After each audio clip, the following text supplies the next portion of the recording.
controversy surrounding these headlines last month.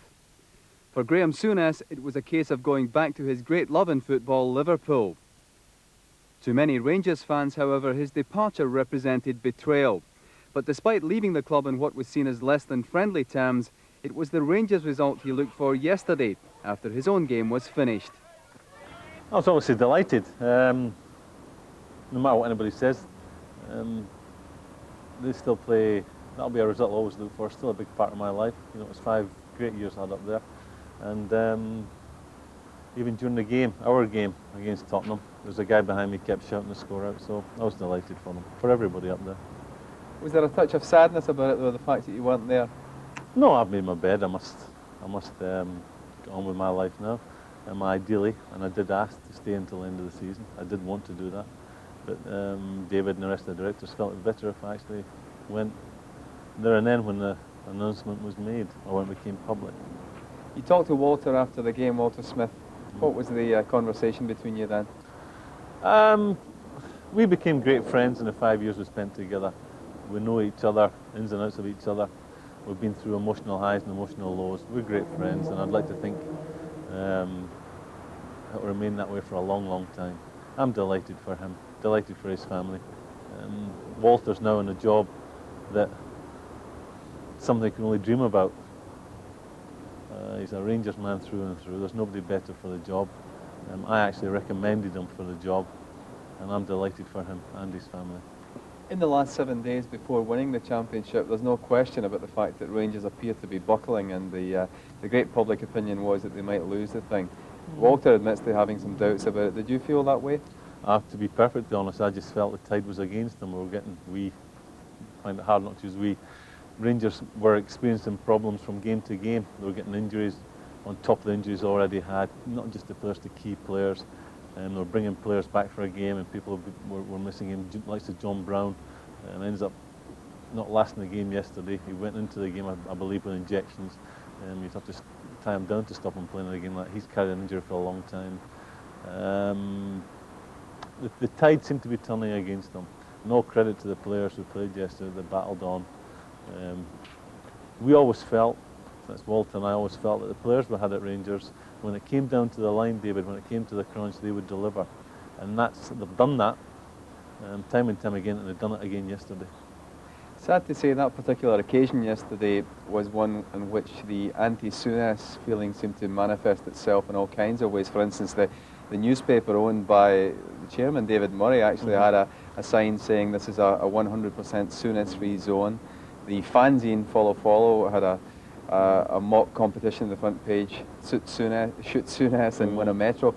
When you hear about these things, what does it make you feel like? The people who write these things haven't got the balls to stand up and be counted when it matters. I'm way past confronting these people because I know where they're all coming from.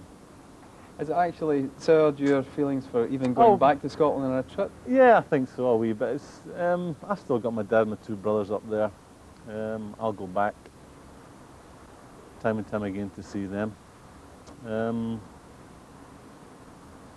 I'm sure there's a lot of Rangers supporters feel that I let them down, but that wasn't the case. I did want to stay and see out the season and accept the criticism that would have invariably followed.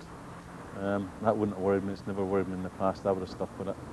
I'm just glad for everybody, even those supporters who would say, you know, I deserted them and criticise me. I'm glad for them because I feel there's a line in a song that Rangers supporter sings that no one likes us, we don't care. And I really, really believe, and I felt it more and more this season than I've ever felt it, there is such an anti-Rangers feeling within Scotland, within Scottish football, that they're up there on their own. And I'd like to wish them, the club, the players, everybody who's involved, the best of luck, because they need it, because they're up against it up there. Jealousy is a terrible thing. People who are jealous take it to bed with them. It must be like a big cancer sitting there. And it's something that a lot of people feel towards Rangers Football Club. What about you going back to Rangers to buy players? I don't think that's on. Rangers have 2 or 3 outstanding players and a lot of really good players, but they have 2 or 3 world-class players. And I don't think I'd be shown any encouragement. And quite rightly so. Every top team wants to hold on to their best players. Rangers are no different. Rangers next year will only be stronger again when you consider that Richard Gough, Trevor Steven, Kuznetsov, who was a truly outstanding player, And we've all been out for long stages in the season. Morris Johnson, another one. McCoy's out for a long time. They're only going to. I won't say it'll be easy for them next year because they still have to battle and work hard in every game. But if they can keep those players fit, then the rest might just hand the trophy over now for next season as well. How disappointing has it been for you to leave Rangers? And obviously now that they've won the league, that's one thing that you've been happy about. But the Liverpool situation, disappointment there. How have you been able to cope with that? No, it's not disappointment. I knew the situation was going to. I left with 4 games to go when we were favourites for the championship. They've turned out to be champions. And there's nobody, and it's not me saying it because we're sitting in this interview, going out to a lot of people who might be Rangers supporters. I'm really delighted for everyone. At the end of the day, I was in charge for all but 4 games up there. And we worked hard in that time, and the players worked really hard, and the players have had a lot to put up with. From, again, people out with the game of football, there's pressures on Rangers players that are not there for any other players. All credit to them, they've done extremely well. Yesterday there was no one happier than me when they won the championship.